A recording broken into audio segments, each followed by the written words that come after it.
সবাই কেমন আছো? আশা করি ভালোই আছো। আমিও খুবই ভালো আছি। বন্ধুরা, খুবই কম তেল মশলায় আজকে খুবই সহজে তোমাদের বানিয়ে দেখাবো বড়ি দিয়ে পালং ডাল। তোমরা সবাই রান্নার ভিডিওটিতে একটি লাইক ও একটি সুন্দর কমেন্ট করে পুরো রেসিপিটি একদম স্কিপ না করে দেখতে থাকো। এখানে এক মুঠো পালং শাক নিয়েছি। এখানে চায়ের কাপ দিয়ে 1 কাপ মসুর ডাল জল দিয়ে একদম পরিষ্কার করে ধুয়ে নিয়েছি। কড়াইতে 2 গ্লাস মতো জল দিয়েছি। জল খুব ভালো করে গরম হয়ে গেছে। এবার এখানে পরিষ্কার করে ধুয়ে রাখা মসুর ডালগুলো জলের মধ্যে দিয়ে দেব। আর এখানে দিয়ে দেব সামান্য একটুখানি লবণ, আর দিয়ে দেব 3টে চেরা কাঁচা লঙ্কা। এবার থালা চাপা দিয়ে লো টু মিডিয়াম আঁচে জাল করে মসুর ডাল খুব ভালো করে সেদ্ধ করে নেব। পালং শাকগুলো কেটে নিয়ে জল দিয়ে পরিষ্কার করে ধুয়ে নিয়েছি। পালং শাকগুলো কিন্তু একদম টাটকা। 10 মিনিট জাল করে থালা তুলে নিয়েছি। মসুর ডাল খুব ভালো করে সেদ্ধ হয়ে গেছে। এবার নামিয়ে নেব। মসুর ডালগুলো নামিয়ে নিয়েছি। এখানে কিছু ডালের বড়ি নিয়েছি। এবার বড়িগুলো ভেজে নেব। কড়াইয়ের মধ্যে সামান্য একটু তেল দিয়েছি। এবার বড়িগুলো কড়াইয়ের তেলের মধ্যে দিয়ে দিচ্ছি। এবার নেড়ে নিয়ে বড়ি হালকা লালচে করে ভেজে নেব।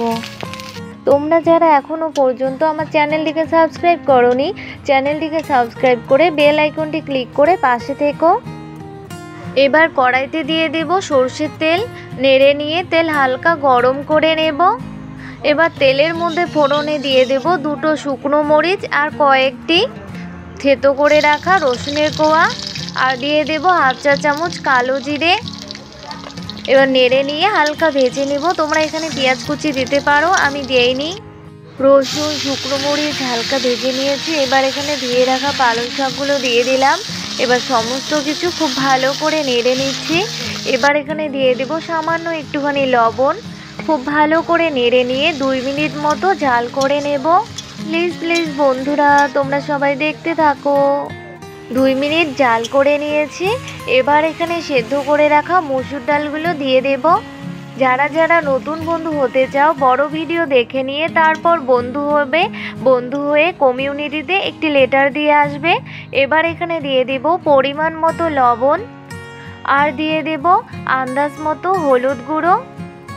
এবার আবারও সব কিছু খুব ভালো করে নেড়ে নেব। নেড়ে নিয়ে 5 মিনিট মতো জাল করে নেব। 5 মিনিট জাল করে ফিরে আসলাম। পালং শাক খুব ভালো করে সেদ্ধ হয়ে গেছে। এবার এখানে ভেজে রাখা বড়িগুলো দিয়ে দেব।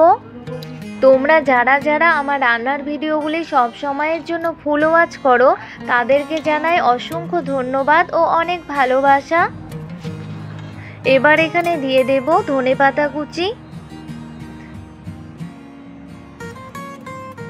বন্ধুরা, বড়ি দিয়ে পালং ডাল আমার একদম রেডি। এবার নামিয়ে নেব।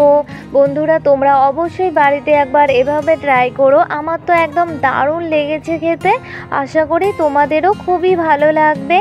লুচি, রুটি, পরোটা আর গরম গরম ভাতের সাথে একদম জমে যাবে। বন্ধুরা, বড়ি দিয়ে পালং ডাল রেসিপিটি যদি তোমাদের ভালো লেগে থাকে, তাহলে অবশ্যই ভিডিওটিতে লাইক, কমেন্ট এবং শেয়ার করবে, এবং অবশ্যই চ্যানেলটিকে সাবস্ক্রাইব করে বেল আইকনটি ক্লিক করতে ভুলবে না। আজকে এ পর্যন্তই। দেখা হবে পরের ভিডিওতে। বাই বন্ধুরা।